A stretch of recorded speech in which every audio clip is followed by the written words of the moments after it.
មេរៀនទី32អ្នកលេងសៀកមេរៀននេះមានវត្ថុបំណងដើម្បីឲ្យកុមារគាត់ចេះរក្សាលំនឹងដងខ្លួនឲ្យបានល្អហើយវត្ថុដែលត្រូវមានគឺទីធ្លានៅខាងក្រៅផ្ទះក៏បាននៅខាងក្នុងផ្ទះក៏បានឲ្យតែទូលាយអាចប្រវែងប្រហែលជា5ម៉ែត្រទៅ10ម៉ែត្រហើយដីសពណ៌ដើម្បីយើងគូប្រវែង5ម៉ែត្រឬក៏8ម៉ែត្រទៅតាមទីធ្លារបស់យើងហើយនេះគឺជាសកម្មភាពដែលយើងត្រូវអនុវត្តពី1ដល់4សកម្មភាពនេះងាយស្រួលខ្លាំងមែនតើខ្ញុំអត់មានដីសពណ៌ទេតែខ្ញុំមានស្កុតបែបនេះហើយខ្ញុំបិទនៅលើឥដ្ឋតែម្ដងនៅលើសំណង់បែបនេះក៏វាជាប់ល្អដែរបើសិនជាបងអូនអាចមានដីសពណ៌អាចនឹងលមាស់ជើងគាត់ឬក៏អាចមានខ្ជុងអីក៏បានដែរឬក៏កណាត់អីក៏បានដែរយើងអាចបិទប្រវែង5ម៉ែត្រអញ្ចឹងបានហើយពេលដែលបងអូនអនុវត្តគឺឲ្យគាត់ដើរតាមខ្សែហ្នឹងដំបូងឲ្យគាត់ដើរតាមខ្សែហ្នឹងសិនណាគឺដាក់ជើងឆ្វេងជើងស្ដាំហ្នឹងដើរនៅលើខ្សែបែបហ្នឹងគាត់ដើរត្រង់ខ្លួនហើយដើរបានពីរជុំចំពោះកូនខ្ញុំឲ្យគាត់ដើរមិនដែរប៉ុន្តែអត់ជោគជ័យទេបងប្អូន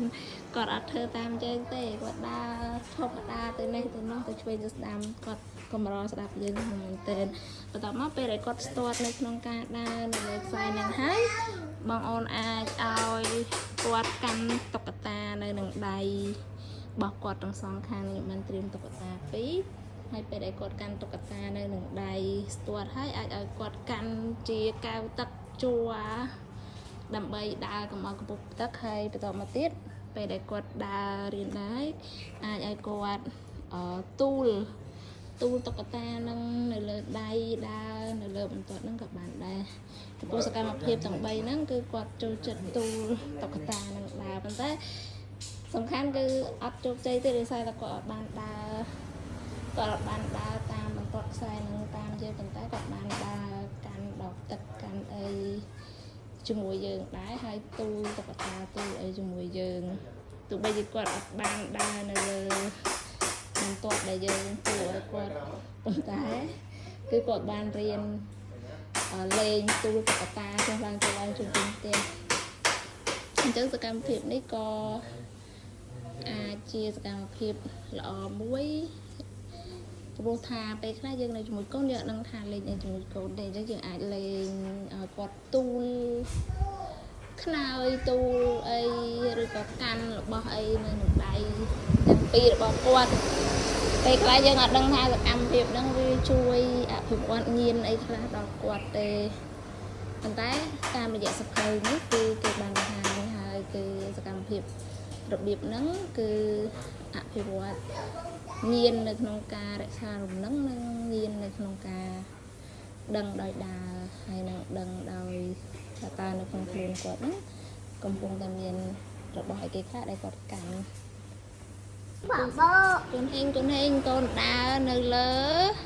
ស្គត់ដោយដាក់បាតជើងរបស់អូនទាំងពីរនៅលើស្គត់នេះណាកូនណា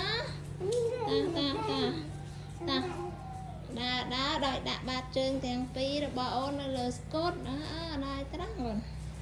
ដើរត្រង់មកដើរទៅវិញអត់មកមើលតាមម៉ាក់មើលម៉ាក់ឯងណាដើរដោយដាក់ជើងទាំងពីររបស់អូននៅលើស្គត់ម៉ាក់មើលពីក្រៅឲ្យដើរកូនអត់ទេមិនចឹងទេកូននេះមើលម៉ាក់ឃើញម៉ាក់ដាក់ជើងនៅលើស្គត់កូនណាត់ដើរនៅលើស្គត់ផងហ្នឹងដើរដោយដាក់បាតជើងនេះចាំម៉ាក់បង្ហាញណាងាប់ហើយមកដើរទៅវិញដើរឲ្យដាក់បាតជើងរបស់អូនទាំងពីរនៅលើស្គត់នេះជើងអូនខាងណាបន្ទាប់មកអូនប៉ាក់ជើងស្ដាំដាក់នៅលើស្គត់នេះបន្ទាប់មកយកជើងឆ្វេងដាក់លើស្គត់នេះឃើញអត់អូជើងអូននឹងស្គត់ពិនគ្នាកូនហើយយកជើងខាងនេះដាក់នេះទៀតឃើញអត់យ៉ាចឹងឯងមិនចឹងទេសកម្មភាពនេះ អត់ជោគជ័យទេបងប្អូនខ្ញុំព្យាយាមឲ្យគាត់ដើរដោយដាក់បាតជើងទាំងពីររបស់គាត់នៅលើស្គូតតែគាត់ដើរអញ្ចឹងឯងពីរបេះដូងហើយមិនពីរបេះដូងទេប្រហែលថ្ងៃហើយតែពេលដែលយើងឲ្យគាត់ដាក់តុក្កតានៅលើក្បាលកាន់តុក្កតាអីគឺគាត់អនុវត្តតាម